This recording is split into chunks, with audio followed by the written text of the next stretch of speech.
They wrote me off. I ain't right back, though.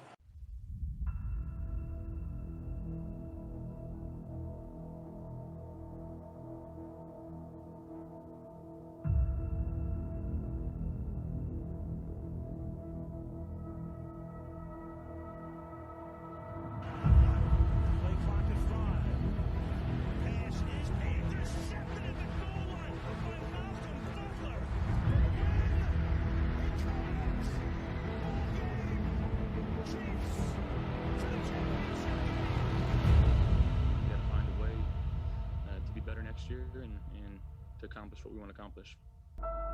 We're trying to build a championship freaking football team right now. Papa, I'm gonna show you how great I am.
How are the vibes just not absolutely immaculate after you start a show by watching that?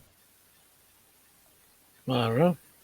I mean, you watch that, a normal human being doesn't just go, yeah, still a little down in the dumps. No.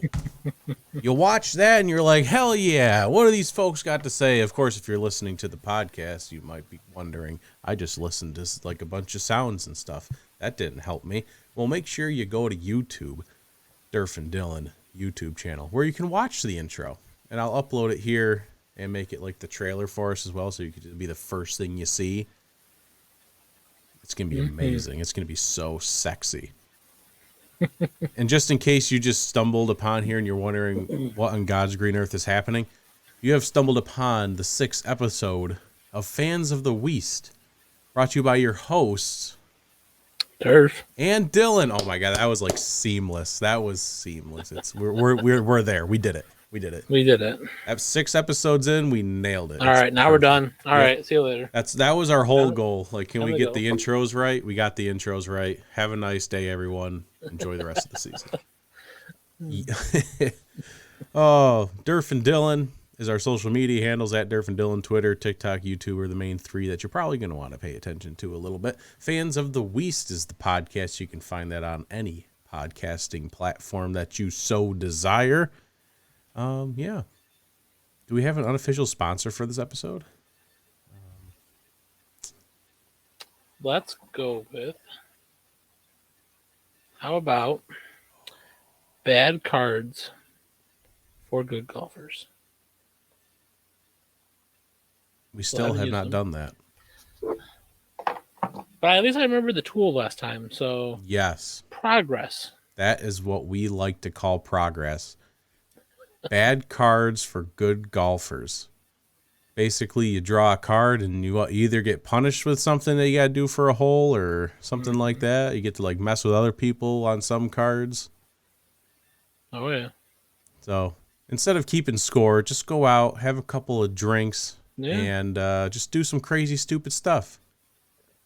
Every once in a while, you got to get away from the seriousness of golf and just kind of have some fun. So, oh, yeah. Well, hopefully we can do that soon before the end. The end of the season is approaching, if not already kind of here. Right. Yeah. The weather changed, and those courses aren't drying out any faster. So. No, it's been raining nonstop. I want to get out again, but boy, oh boy, it's looking hard to do so. Right. So there's your unofficial sponsor for this episode. To get into some football, it was a rough week. It was tough. Mm-hmm. The Bills in the 1:00 slot lost to the Dolphins. We'll get the full breakdown here in a second, and then we go to the 4:00 slot, and the Seahawks cannot beat the team that I said was the worst in the league, the Atlanta Falcons. So that says a lot about where the Seahawks are as a football team right now. Mm-hmm. And then just to kind of top it all off, the Mariners blew a 9-run lead.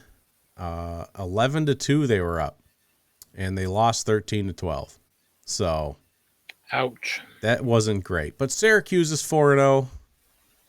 I'm a Syracuse fan. I don't know where Penn State's at. I know that's your school. Penn State is also 4-0. Oh, well, son of a gun. A couple of 4-0 squads up in here. Yeah. And then what other sports? Oh, the Kraken won their first preseason game against the Oilers, 3-0. So that's fun. Yep. Do you know what the Sabres did? Don't know, don't care. Fair enough. That's fair. I like it. So, I mean, it was mostly bad, but, I got rebounded a little bit with some Cuse and, Kraken. There you go. I'm not completely, and I'm 3-0 in both of my fantasy football leagues. So, nice. Derf, would you like to tell the people what your fantasy football record is? I'm winless. God damn. I am a whopping 0-3. It sucks. Just not good this year. Like, I left like 50 points on my bench. I wasn't in it this weekend, and was not good.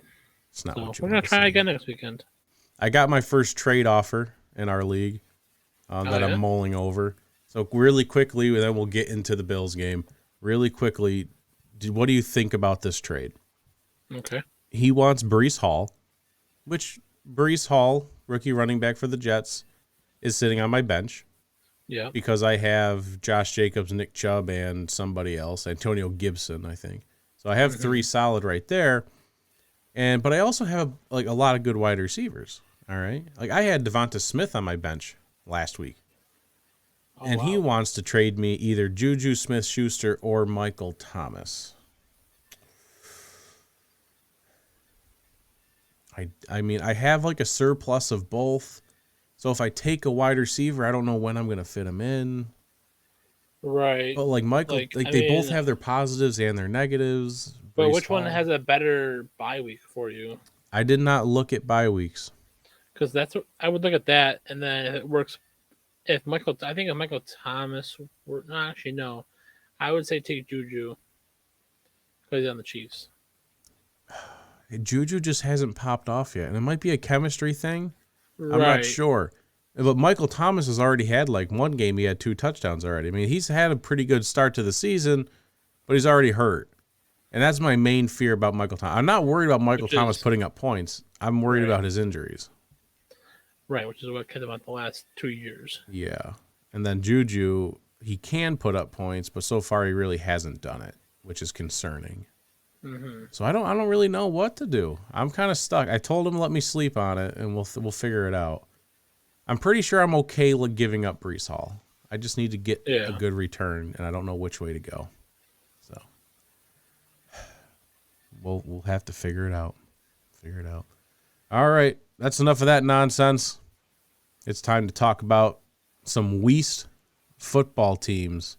Fans of the least, you might say, as both teams went 0-2.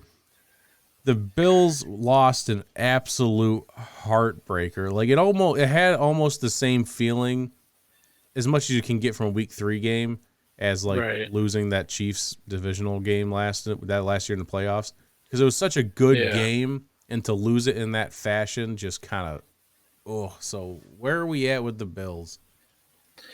Well, the Bills literally, I would say they lost it on themselves. Like they this game should have been a Bills win. But the elements, I think, absolutely played a huge factor in this game. And it's literally the way that Miami Stadium is designed. It's 97, 99 degrees in the sun. And then you're sitting there baking, which the temperature that you see on your phone is what's in the shade, not the sun. So it probably felt like 110. Let's put some pads on that and go there. Like the Bills had the ball twice as long as the Dolphins. For the 40 Bills, minutes, they had the football. 40 minutes. Right. That's insanity. 90 plays. Is that an NFL? I feel like if it was an NFL record, someone would have said it was, but it's got to be close. It's got to be something. I'm gonna Google it. But. Like the Bills, literally just like they ran out of gas. Their players' bodies were literally breaking down because they were just exhausted from the heat. There was multiple players that went out for heat illness. Stephon Diggs is laying on the ground on the sideline after every other play because he's cramping so bad. Which I was a little surprised they struggled so bad with hydration, and that that was the whole plan. They started when they after the Monday night game last week, and then get ready for Sunday. So I guess it was a little bit of a shorter week, but really it was the Dolphins just being slightly opportunistic. Mm-hmm. Like the Bills stopped them in a third and got to a third and long, and then there go the Dolphins with a 30-yard pass. Like it was one of those things where the Bills were just doing everything they could, and then the one time when the secondary showed its age, they go over for the killing touchdown. Love the butt punt. The butt punt was fun. Just magical. I think it actually hurt the Bills. Yeah, 100%. Yeah. But yeah, I mean, this was this was a loss for the Bills that I think was shocking, but the Bills could have lost the week 1 or week 2, and still be 2-1. So I'm excited for this rematch in December, which is right now it could be a flex game. I think it's that weekend where they don't know if it's Saturday or Sunday. I could see this going into prime time because it's a division game, and that'd be fun in Buffalo. A December primetime game in Buffalo against the team that beat you back in week 3 in their own elements, coming up to December in Buffalo. Yeah, buddy. It's gonna be it's gonna be more elements, I'm sure, just not the ones that the Dolphins are usually used to. Yeah, but I thought the Bills, as young as the secondary was and as young as the defense was, they didn't get pressure on Tua as often. Which that's a whole nother thing with Tua, the whole out and back in nonsense. That's, but they really did a good job at slowing down or limiting Jalen Waddle and Tyreek Hill. Like the passing yards for those two weren't as explosive as they, I think the Dolphins saw the previous week. Like, give it up for those young secondary players. Like they did a pretty good job for what it was. I just want to pull it up real quick because you're gonna tell me because not only I respect your.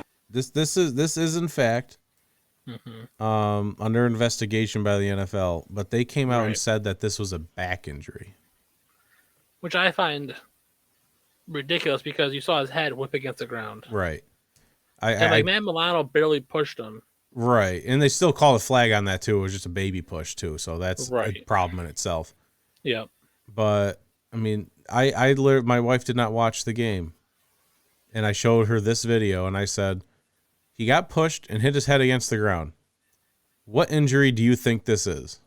She said it's obviously a head injury and it's a concussion.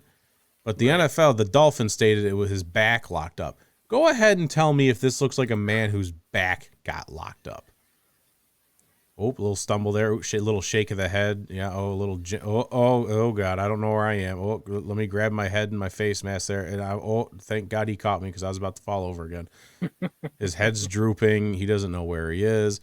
You're Right. gonna lie to me, and you're gonna say that's a back injury. I hope the NFL.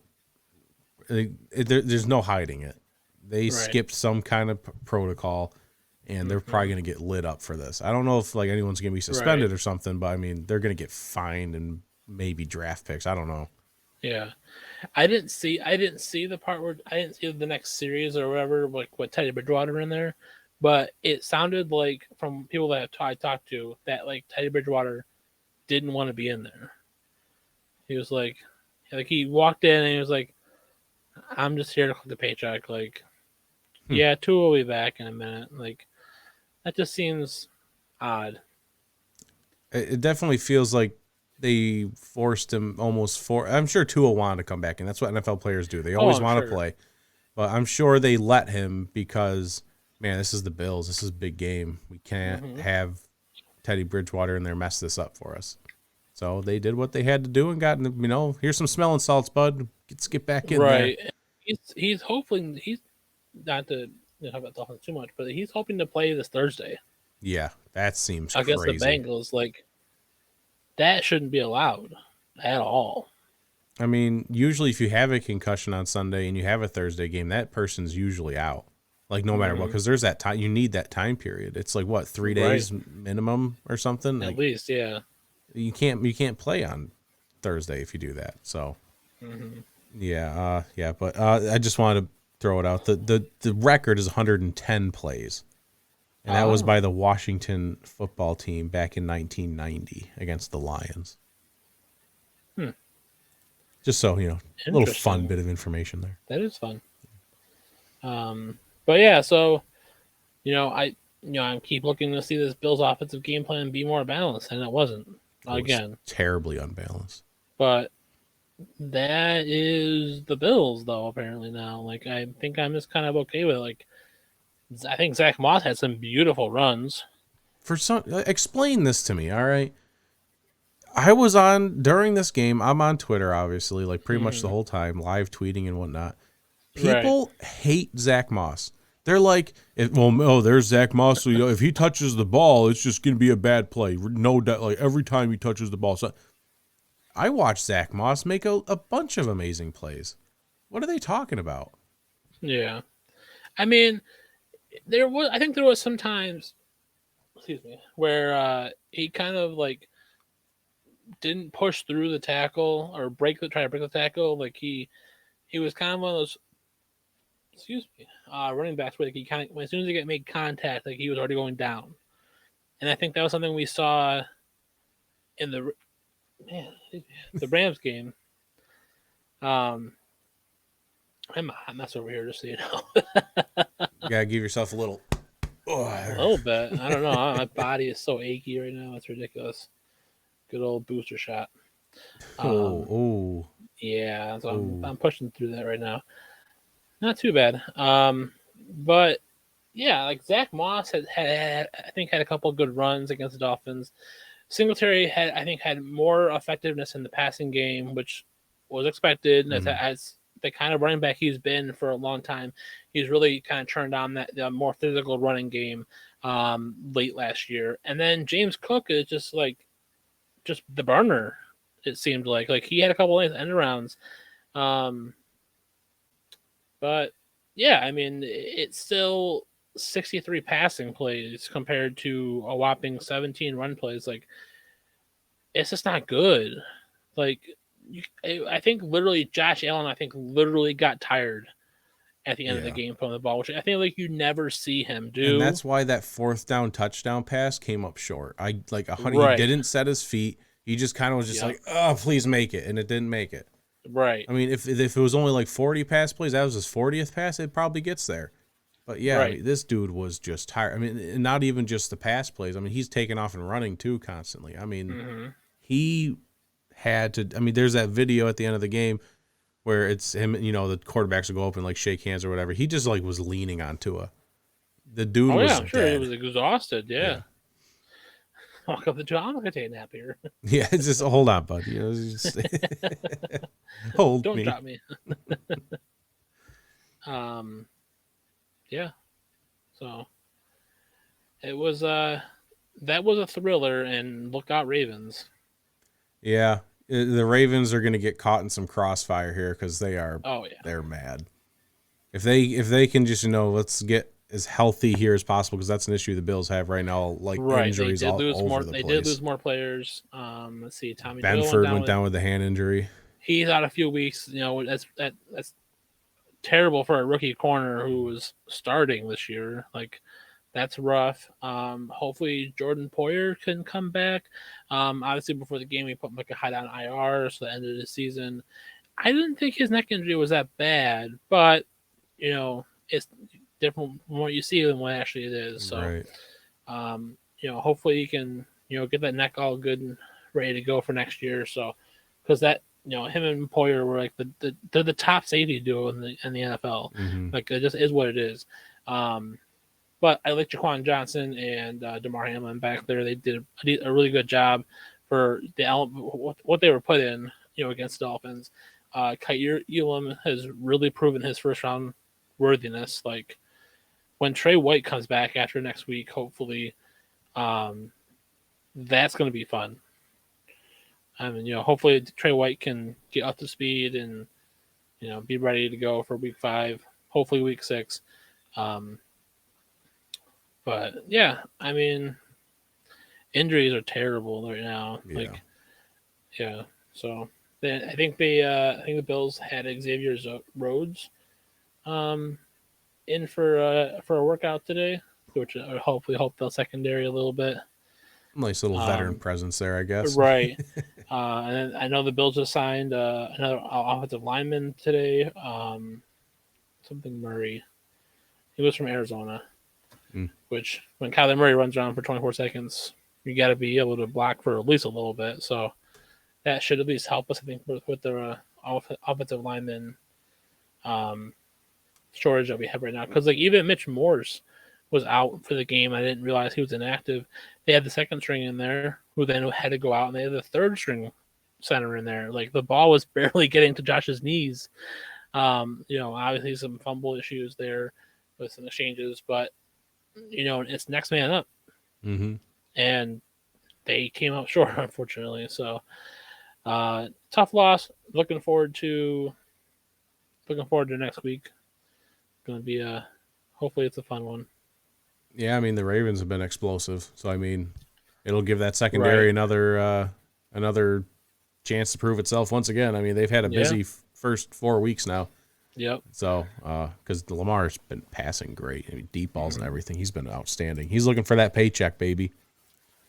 So the Seahawks in the next slot of games, they lose to the Falcons. What do they lose? 27-24, something like that. I don't remember. I don't even care. 27-23, I think, something like that. That sounds more right. The offense has played well, and it's a little bit what I expected, because it's what I kept saying, in the preseason and everything. The offense has the pieces still. Like, the literal only change was Geno Smith at quarterback, and then we added 2 great rookie offensive linemen. Abe Lucas hasn't even allowed a sack yet. Mm-hmm. Charles Cross, he's had a lot of tough matchups through these first 3 weeks. He had Bradley Chubb in week 1 and then Nick Bosa in week 2. So he's given up I think 2 or 3 sacks, but I mean, he's played some incredible talent. Pretty good for a rookie. The interior offensive line is still an issue, big issue. Between penalties and pass rush and everything, they've been pretty awful. But overall, the offense has not been a problem. DK, Tyler Lockett, love it all. And they showed it on Sunday. Up until that last drive, they were doing great. But the issue is obviously this defense. This is the worst defense Pete Carroll's put out there in his tenure. And we had some bad defenses, even with the Russell Wilson era still. Like, after the Legion of Boom, there was some pretty bad defensive play. This is awful. Mm-hmm. This is some of the most disgusting defensive football I've watched in my career of watching football. They cannot tackle for shit. They cannot tackle somebody. They're scared to wrap up. Mm-hmm. Even if they do wrap up and get in front of the person, they're just getting trucked. Like Cordell Patterson just took Josh Jones, who Josh Jones who is our safety right now, replacing Jamal Adams, should not be an NFL starter. If the ball goes his way, it's a big play every time. I don't know how he's starting. It's crazy. But Cordell Patterson just trucked him. He lined up for the tackle and then just got ran over for an additional 5 yards. It was embarrassing. This team, especially in the secondary, is awful. Pass rush hasn't been there. Darrell Taylor, who last year was a stud, has just disappeared off the face of the planet of the earth. He's just nowhere to be found. And then the rookies, Boye Mafe, he's nowhere to be found right now. He hasn't gotten enough snaps yet. Pete Carroll said that's probably going to be changing. The only person who gives a damn on this defense is Al Woods and Tariq Woolen.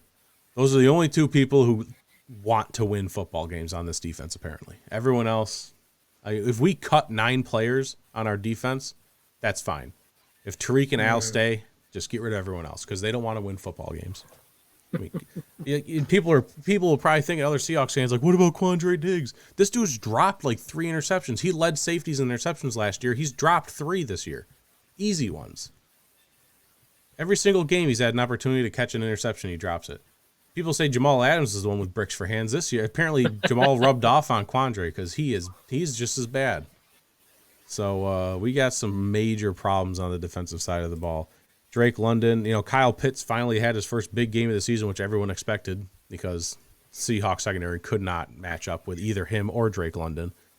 Which is one of the points I said. I want Tariq Woolen to continue to prove himself, which he did in this game. He had another good game, no penalties, only a couple of passes thrown his way. But it was whenever Drake London or Kyle Pitts was on somebody else, Josh Jones. It was a big play every time. Michael Jackson, all of them, they were all awful. I'm just going through my points from last week. I want Pete to open up the playbook for Geno. They did. There was a lot of big plays, a couple of fun plays. The running game was pretty good. Overall, I didn't have problems with what I saw from the offense. I really don't, except for the interior offensive line, which I already mentioned. So I'm getting what I want. It sucks to watch the Seahawks lose football games, but it sucks to watch it in the moment, and then the final score hits and they lost, and it's okay, it sucked, but one step closer to Chase or for Bryce Young or C.J. Stroud, any of them. And I don't care at this point. Just give me any young quarterback, and then fire Pete Carroll, fire John Schneider, get a whole new regime in here. I want what the Eagles did. I want what the Bills did with Josh Allen. You draft your young guy, you bring in a whole new regime, and you just start from the bottom. Eagles did it. Bills did it. Dolphins did it. It's time for the Seahawks to do it. Yeah. That's what I'm looking for. So, my bet didn't hit under 42. That's what I said. I said under 42, But I remember saying I could easily see the score going over, though, because it's just two bad teams just teeing off on each other. Right. And that's what happened. So, yeah, the bet did not hit. What was yours? Bills minus 5.5 and over 53.5? Yeah, neither of those hit. No. That's unfortunate. We had a good week 1, but I think the last 2 weeks we've been pretty bad. Yeah. I'm not going to pull up the other week because I don't remember. Okay. So let's move on to next week's games. As long as we don't got nothing to bring up for last week's games, I'll make sure let's clear the room first. So there is one thing that I need to say. Okay, I'm excited. So I can keep my job. Okay. Oh my god. Per our fanboy. Does he even listen? Apparently, because he keeps asking me about this Howard being like a specified podcast. Mm-hmm. He does listen to support us, so we appreciate that. So what he wanted me to bring up Yep. was how Jimmy Garoppolo, that hot piece of trash, said he was out of rhythm against what team they play? The Broncos this week. The Broncos on Monday night. Which was why he played so bad. Which I replied to him saying, but that's what you get paid millions of dollars to do. So how were you out of rhythm? I don't know. But, I mean, it's not like it was his first game back. Right. Because he played like most of the game last week against the Seahawks. Seems like I don't know. excuses. Yeah, he's pretty good at them apparently. So You know, and I kind of, you know, he had I a was. great safety though. Oh my God. Dan Orlovsky, rejoice! I was just watching the game cast. I wasn't watching the actual game, and I saw that there was a safety, and I was just like, "Oh, okay." So Jimmy G got sacked in the end zone. Okay, because that's all it says. Right. And then like 5 seconds after I saw that, I got a tweet. I saw like 3 tweets that just said Dan Orlovsky's freedom, like all this stuff about Dan Orlovsky. I'm like, oh my God, he didn't. So I go and find the clip, which was obviously posted in like 3 seconds on Twitter. I went and watched it. I was like, right, yeah. Oh my God. And like, now this is the poll question that I'll probably put with this episode. Which one was worse now? Which one was worse? Jimmy G, because he stepped out, but on the same play also threw a pick 6, which didn't count, but still threw a pick 6. Or is it Dan Orlovsky's? Because Dan Orlovsky literally just like ran out the back of the end zone and had no idea. He just like kept running. He was completely oblivious to the fact he was running out of bounds. Right. So which one was worse in your opinion? Yeah. I think Jimmy G was worse. I kind of feel like I don't know. Like the pick 6 really adds to it. I mean, right. Like the big problem for me is like I don't know if it's entirely Jimmy's fault. It is Jimmy's fault. You have to have awareness. But the play call. Mm-hmm. How is the play call when you're on your own like 1 yard line, a 7-step drop back, play action deep ball? How is that your play call, Kyle Shanahan? I'm calling him out for that. Mm-hmm. It's still Jimmy's fault. He still did it. Yeah. But how do you draw that play up from your one? Right. So, I mean, that's So I think Dan's is worse because I think people are sleeping on it. It's recency bias. Because Dan Orlovsky literally ran out the back of the end zone and had no idea. He just kept running. The defensive player's like, oh, he's out. He's just like, safety. And Dan just keeps running. He's like, what's everyone talking about? Like, he just keeps going. He's just all the way down the end zone. Just has no idea he's out of bounds. That's where I lean. Jimmy's is funny, especially the pick 6 part of it. So there you go, Dan. We talked about your Niners. I'm sorry. I thought Jimmy G was going to be the answer. Apparently, neither of them are the answer because he's the answer to a new quarterback in the draft. That's gonna be a good question. I don't want to get too deep into this, but did the 49ers just wait for Trey Lance to get healthy and just go another season? Or do they draft again?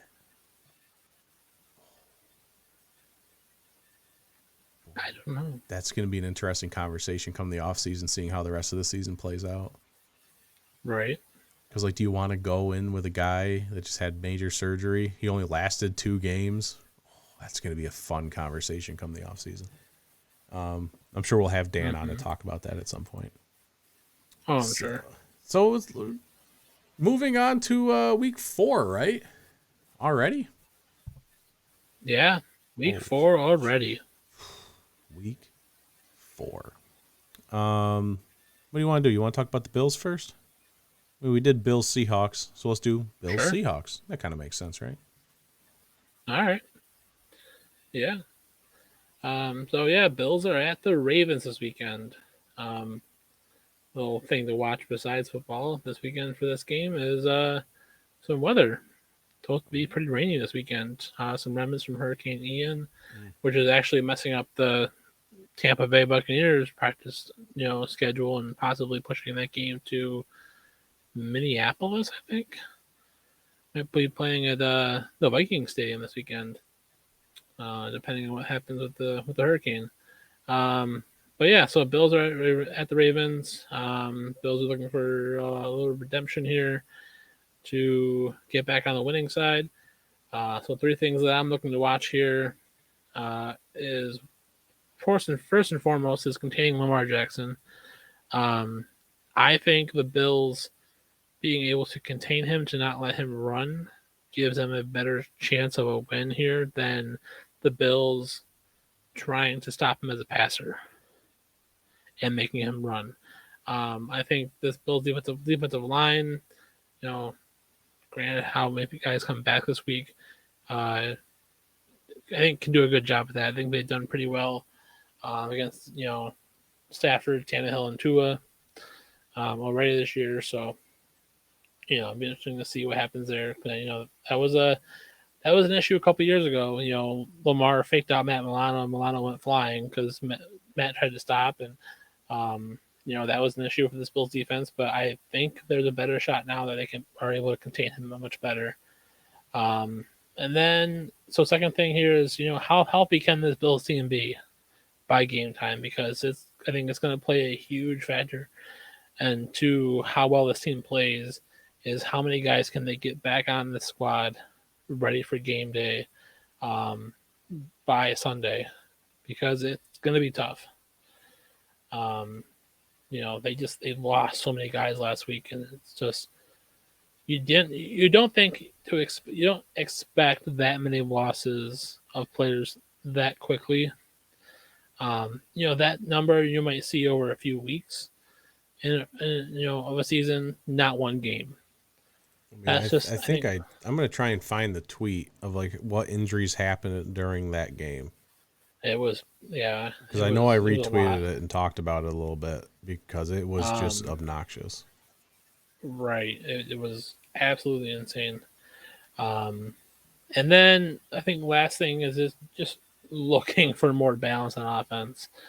Like Ken Dorsey, please just give us more balance. Like, we need some run game to give Josh Allen the break that he needs on that team on the offense. Like, the Bills did what they wanted for the most part against the Dolphins, except win, and that was tough. So I'm just really looking for a balanced offense here.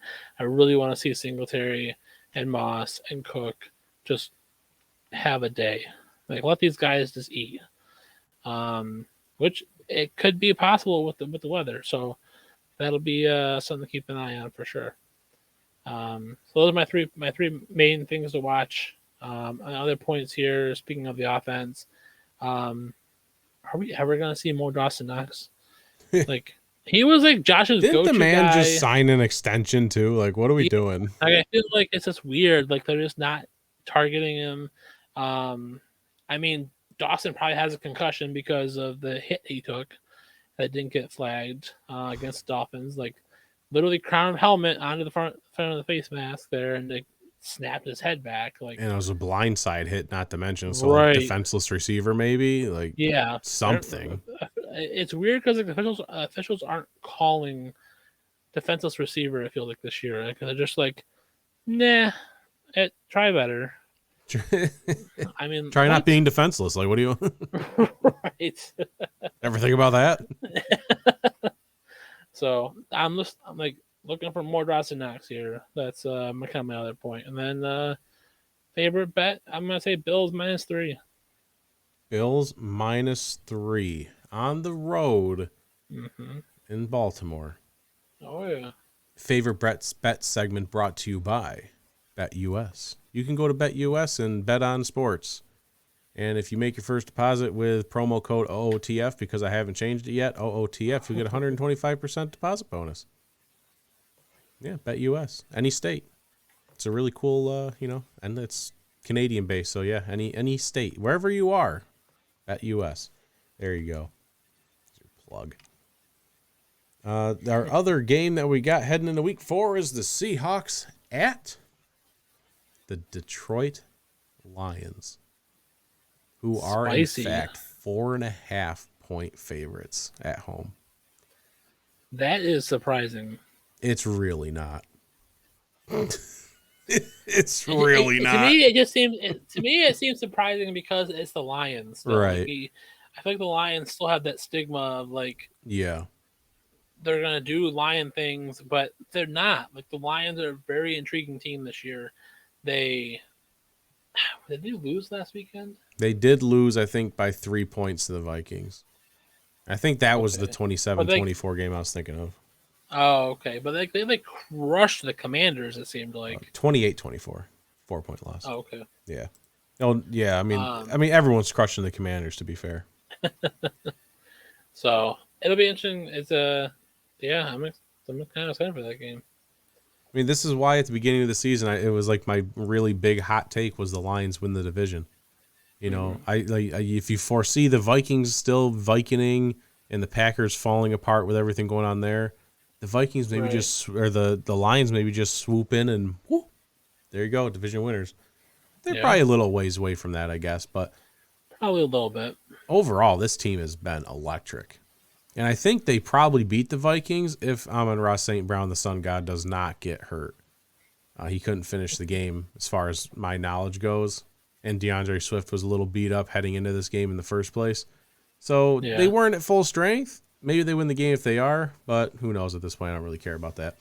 But I'll say the Seahawks are going to have to watch out for Jamal Williams and his gyrating hips. You know, Jamal Williams got flagged for the hip thrusts. Too many times, bud. Too many times. Yeah, like 2 is the limit. I think he went for 4. Like, that's just like, I'm surprised you weren't ejected. Right. Like, children watch this sport, Jamal. Please. My God. Think of the children. This offense just went on a streak that just got snapped last week of like, what was it? It was scoring 35 plus points in 6 straight games, I think it was. Yeah. I mean, that's insanity. Putting up that many points on a consistent basis. And they didn't score 35 last week, but it was still 24. I mean, that's a good number still. And this is the point of where I say this is why the Seahawks are going to get absolutely mollywopped. Our defense is not built to stop an offense that has been this proficient. We're just not. I mean, we just got curb stomped by Cordell Patterson, Drake London, Kyle Pitts, and Marcus Mariota. All right. And that's not an offense that most people are scared of. This is the Lions with DeAndre Swift, Jamal Williams, the Sun God, Jared Goff, TJ Hawkinson. They have the pieces, and they've obviously shown it by putting up that many points on a consistent basis. The Seahawks are the worst defense in football. Mm-hmm. Maybe in a long time they've been the worst defense in football for the place. It's not good. This game can very easily get out of hand. If the Seahawks offense wants to, do what they did last week, because the Lions defense still gives up a lot of points too. So if the Seahawks offense wants to kind of keep that train going, maybe we can compete. But at the end of the day, the Seahawks are whatever the Lions team total is. Maybe that should have been my favorite bet. I have a different one, but maybe whatever the Lions team total is, probably take the over on that. That's what I would do. Maybe I'll look that up later and tweet it out for y'all. So that's just kind of basically where I'm at with this game. It's amazing that we're going to have a matchup with the Lions, like you said, and we're going to get mollywopped. But it's hard to it's hard to brush off that stigma. But the Lions right now are not a terrible football team. My 3 things I want to watch for here. I want more Tariq Woolen. I want this guy to be tested and tested and tested. I want this guy forged by fire. All right. Because Tariq Woolen's going to be like the guy on defense, I think. So far, he's been amazing. So I want this guy following Amon-Ra St. Brown. I want him on him all game. I just want to see what he can do. I want to see if you can follow a guy, put a guy in an island, and take him out of a game. I need this guy tested because he's going to be an anchor on this defense, I feel like. And the second thing here, the pass rush. Pete Carroll acknowledged that the pass rush sucks, which is shocking because he doesn't like to say a lot of negative things. But he acknowledged that, it's been bad. So he said they're going to switch some things up here on the defensive line for this game. Not knowing what the result of that's going to be, it's hard to know. We don't if it's going to be positive changes or negative changes. It's hard to get worse. So it has to be positive. I'd like to think, but they need to get to Goff. We have seen through Goff's entire career that if you can get to him, he falls apart. If the faster you can sack Goff, the better. because he just does not like pressure. So I'm going to need some blitzes. I'm going to need to get there with 4 guys. I'm going to need pressure on Goff. And last but not least, going back to the offense, who is our wide receiver 3? I mean, maybe we don't need one. We have Tyler Lockett, and we have DK Metcalf.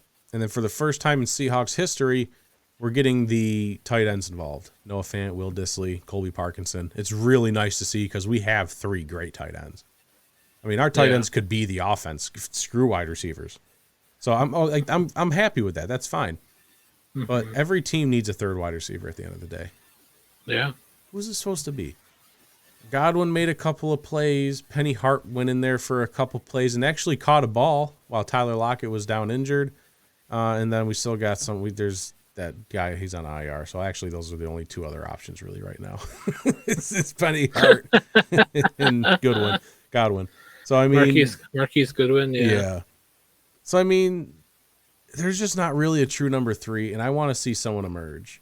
I just want someone else consistently catching footballs. Because Lockett and DK can't get like 10, 12, 15 targets a game. They're going to die out there. And as we saw, Tyler Lockett took a nasty hit last week, and like it damn near killed him. You know, Tyler Lockett's an old man, all right? He's getting up there. He's been around for a while. Yeah, he can't be taking big hits, and he's a small guy. So, I mean, let's take it easy on Tyler, all right? That's what I'm saying. How long was Doug Baldwin in for the Seahawks? You know, he was there for a while, but it seemed like he retired early. I'm going to find out because I want to. Let's see here. He was with the Seahawks for 7 seasons from 2011 to 2018. Wow. 2-time Pro Bowler, NFL receiving touchdowns co-leader in 2015, and Super Bowl champion. 5'10", 192 pounds. Yeah. He was him such and a good... were God, he was so good. Such small receivers that they knew how to get down the field. They knew how to get open. They're such good route runners. I miss him so much. I love Doug. Might be one of my top 5 favorite wide receivers of all time in Seahawks history. Love Doug. Do the Dougie. Aside from Lions team total over, whatever that number is, the other bets I had down was a Jamal Williams anytime score. Because DeAndre Swift is still banged up. I don't even know if he's going to play in this one. Jamal Williams has been electric the first couple of weeks. So I think he stays electric because Cordell Patterson just rushed for 140 yards and a touchdown. Why can't Jamal Williams? That's what I'm saying. Yeah. And then I actually have the Lions spread at 4.5. I'm good with that. Nice. I'm okay with the Lions beating them by 14. So get the odds, get into plus territory, plus 150, bump that number up to 6.5, Yeah. Make some money here. So that's there you go. Segment brought to you by BetUS. Use BetUS for sports gambling. All right. So I believe that's kind of the show, right? We got to clear the room. Yeah. Got any grievances?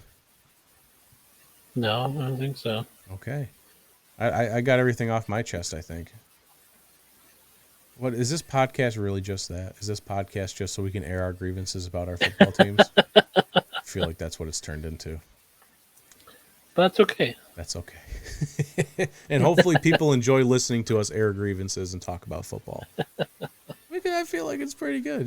We're talking about some pretty good stuff. Yeah. I forgot to do this. I was going to bring up some team stats just for fun. For the Bills and Ravens, they're both Bills average 30 points a game, Ravens 33. But the Ravens allow 25.7 while the points allowed for the Bills is only 12.